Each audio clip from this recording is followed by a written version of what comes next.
Good morning student. Good morning sir. चलिए आप लोग कैसे हैं? How are you? I am fine. चलिए ठीक है। आज कौन सा सब्जेक्ट आप लोग की चल रही थी? एक्सरसाइज 3.1 है ना। एक्सरसाइज में 3.1 चल रहा है ना। और उसमें आप लोग को 15 नंबर बता दी गई है। Yes, बता दी गई है ना। Yes, sir. और 16 नंबर आज बताई जाएगी। Yes. है कि नहीं? 16 नंबर में कह रहा है दोस्त, जरा समझेंगे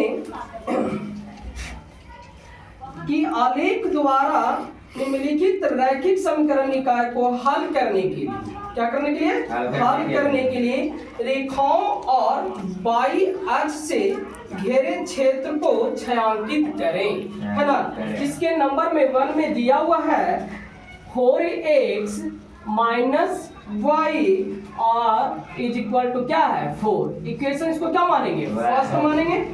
और 3x plus 2y is equal to 14। Equation क्या मानेंगे? सेकंड मानेंगे। तो कुछ नहीं है, ध्यान दीजिए। इसको समीकरण 1 माना, इसको समीकरण क्या माना? 2 माना। तो लिखेंगे समीकरण 1 से, समीकरण 1 से। तो समीकरण 1 से चलेंगे तो क्या दिया हुआ है? 4x दिया हुआ है कि नहीं? और minus y is equal to 4 दिया हुआ है। तो कोई भी एक जाति को, चाहे x हो चाहे y हो, है ना, कोई एक जाति का, मैंने एक जाति को x वाला जो वैल्यू है उसको मैंने एक तरफ रखा और इज इक्वल टू 4 जो तो पहले से ही था, माइनस y है उधर जाएगा तो सीधी ऑपोजिट साइड जाएगा तो माइनस से क्या हो जाता है? प्लस हो जाता है। और एक से जब हम इसका छोड़ेंगे तब 4 प्लस y है और बटा इसका इंटू में 4 है, वो क्या जाएगा? इंटू में जो 4 है वो बटा में आ जाएगा, है ना। इसका कॉलम इस तरह बना लेंगे। क्लियर? x और y। उसी प्रकार चलेंगे समीकरण 2 में, समीकरण 2 में या 2 से, है कि नहीं? तो क्या है? 3x प्लस 2y, है ना, इज इक्वल टू क्या है? 14 दिया हुआ है, 14 दिया हुआ है। तो 3x छोड़ेंगे, जिस प्रकार हमने यहाँ किया है ना उसी प्रकार यहाँ करेंगे। जैसे x का वैल्यू छोड़ा तो यहाँ भी x का वैल्यू छोड़ रहे हैं। और ये 14 हो गया, प्लस 2y है उधर जाएगा तो क्या हो जाएगा? माइनस। यहाँ माइनस था उधर गया तो प्लस हो गया, इधर प्लस है तो उधर जाकर माइनस हो गया। तो x जब छोड़ेंगे तो 14 माइनस 2y और बटा इसमें इंटू था जो क्या जाएगा? बटा में आ जाएगा।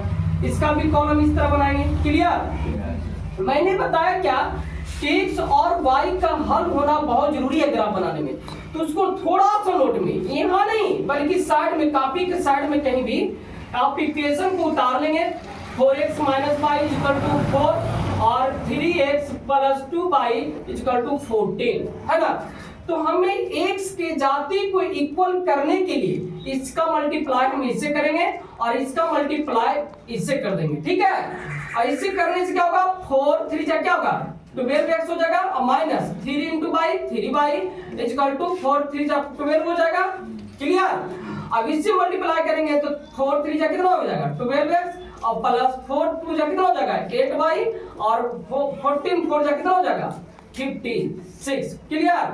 तो एक से जाति इक्वल हो गया ना तो ये चिन्ह बदलेंगे, जो ऊपर का चिन्ह जो रहता है ना वही नीचे आ जाता है और जब ये आ जाएगा तो इसका वैल्यू खत्म हो जाती है। और ये माइनस होता है तो इधर हमेशा के लिए माइनस होता है, ये जान लीजिएगा, हमेशा के लिए माइनस हो जाता है। तो ये प्लस हो गया, ये माइनस हो गया, खत्म।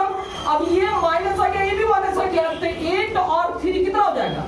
माइनस माइनस ऐड करेंगे ना तो 11y हो जाएगा। माइनस में माइनस माइनस जोड़ेंगे तो माइनस ही रहेगा और माइनस इंटू माइनस करेंगे ना तो प्लस हो जाएगा। लेकिन हम यहाँ ऐड कर रहे हैं तो माइनस वाला जाति माइनस नहीं जोड़ेंगे ना तो माइनस से रह जाएगा। और देखिए माइनस 56 में से 2 मिल जाएगा, यानी कि 4 में से 2 गया तो 36 में से 2 गया तो क्या हो गया? 4 हो गया और 5 में से 1 गया तो कितना हो गया? 4 हो गया। तो ये माइनस वाला वैल्यू ज्यादा ना था इसलिए माइनस आ गया, माइनस माइनस कट गया, 11 से काटो कितना हो जाएगा? 11 4 जा कितना हो जाएगा? 4। यानी एक 22 आ गया 4। यदि इतना हम निकाल लेते हैं ना तो मेरा ग्राफ में एग्जाम में 500 बना है तो बना है, इसको कोई मिटाने वाला नहीं है। यदि ये चीज नहीं आया तो यदि यहाँ पर सही है या गलत है इससे प्रूफ हो जाएगा। यहाँ पुट करके देखेंगे, बाई की जगह पर क्या रखा? 4 रखकर देखेंगे दोनों में एक तो समझिए कि सही है। यदि दोनों में एक जैसा नहीं आया तो समझिए कि यहाँ पर हमारा गलत हो रहा है। यदि ये आ गया तो समझिए कि यहीं पर ही आपका एक सॉल्यूशन आपका मान ले जाए पक्का है कि 5 नंबर क्या आएगा तो आएगा।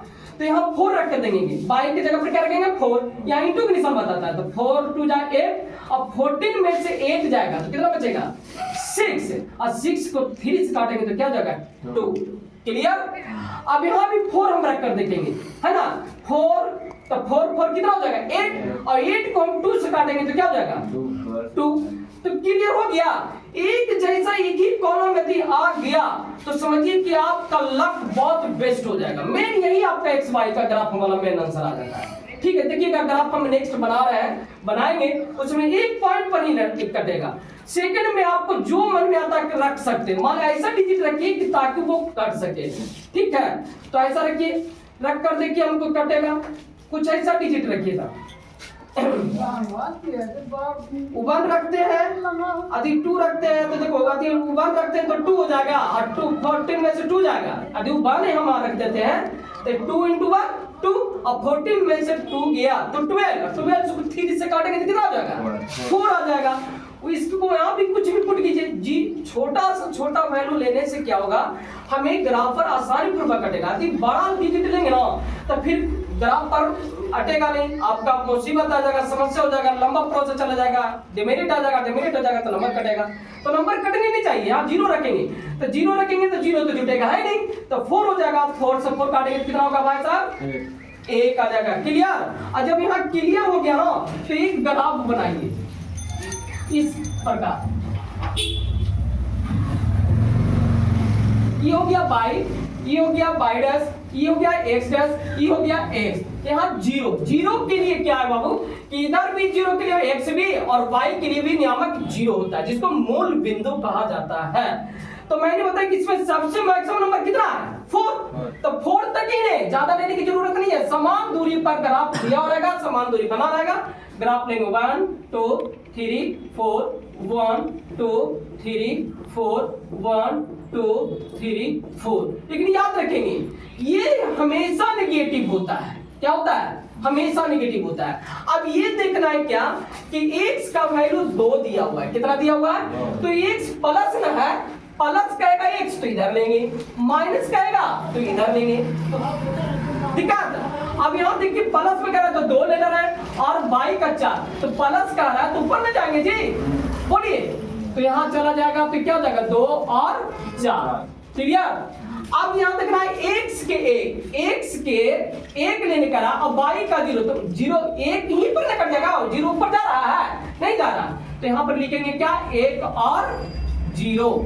यहाँ ग्राफ स्केल सही से रखिएगा, है ना, और इसको खींच दीजिएगा, है कि नहीं, स्केल से रखकर खींचना। फिर नेक्स्ट में आएंगे कॉलम वाला में, तो फिर यही डिजिट मिल रहा है क्योंकि हम ले चुके हैं, लेने की जरूरत नहीं है। सेकंड में कह रहा है क्या 4, तो x का 4 और y का 1, तो ऊपर ही जा रहा है कि फर्स्ट क्वाड्रेंट में जा रहा है, तो इसको ये डिजिट का दोनों मिल रहा है, ये इससे मिल रहा है कि नहीं मिल रहा है, तो इसको इस तरह मिलाएंगे कि नहीं मिलाएंगे, मिल गया। अब मिल गया तो कह रहा है क्या कि x है ना, x का शुरू का वैल्यू होता है बाबू x, और बाद का होता है क्या y, तो x का वैल्यू आ गया क्या 2 और y का वैल्यू क्या गया 4। It is clear. कोई मुसीबत, कोई तकलीफ, कोई समस्या, any doubt, any problem?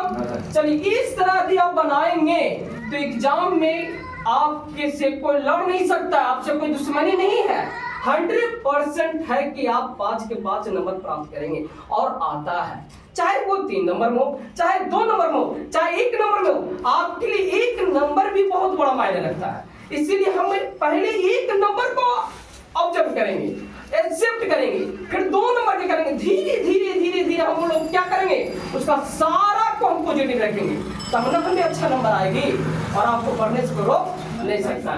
Thank you. Next मिलते हैं, नेक्स्ट वीडियो में आपसे हम बात करेंगे, मिलेंगे और बताएंगे क्या है कि नहीं। Thank you.